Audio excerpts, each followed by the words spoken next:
Hey guys. So, I don't know if anyone else has noticed or complained about this, but ever since I discovered it, it's really been bothering me, and I feel like I have to share it with someone. So, I was buying groceries the other day, as I do, when I passed by the ice cream aisle. Now, I normally just pick up some Ben& Jerry's. Strawberry cheesecake, best flavor out there, don't at me. But as I'm looking down the freezer doors, I see something new that catches my eye. Klondike donuts, they're called.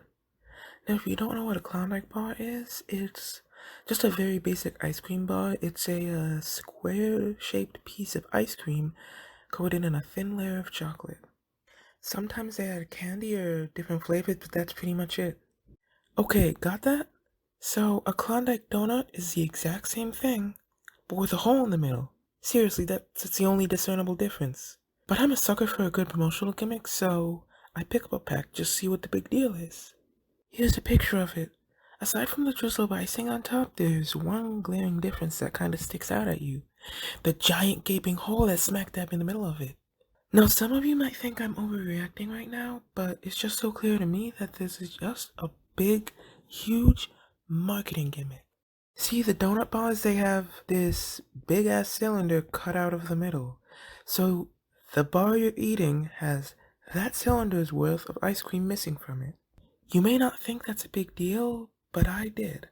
So the first thing I did when I get back is I take the bar out of its package, measure the dimensions, and calculate just how much ice cream I'm losing. Here's a model of the donut bar based on the measurements I got. Not to scale, of course. The area of the bar itself is 105 cubic centimeters, and then the area of the hole is 6.28 cubic centimeters. So I subtract that from the area of the whole bar, and you get 98.72 cubic centimeters. In other words, you're getting 6.28 cubic centimeters less per bar. Still don't think that's a lot? Well, think again. By removing 6.28 cubic centimeters of ice cream, they save 5.98% of the amount of ice cream in a regular bar.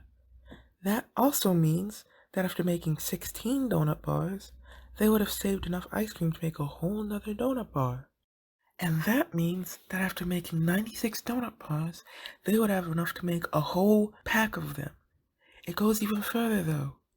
According to this article, there's a factory in California that can produce 1.2 million bars a day.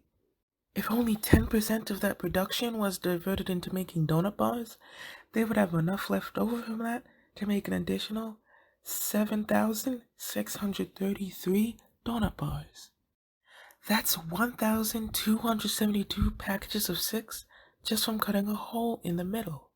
At a conservative estimate of $3 per pack, that's over 3,800 extra dollars of revenue, all from cutting out one little cylinder.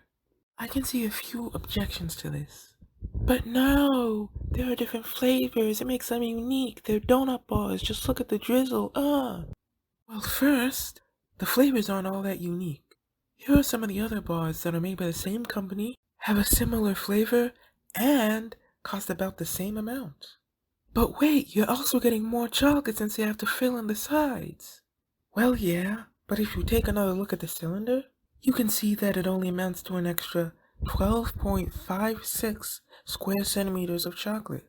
To picture that, this is a US quarter, and this is the amount of chocolate you gain. You probably melt more than that on your hand when you're eating one. I have now emailed their parent company and am eagerly waiting a response. And to be honest, I doubt they will, but it's worth a shot. If it seems like I have too much time on my hands, that's because I do. That's about it though. Keep calm and keep your masks on.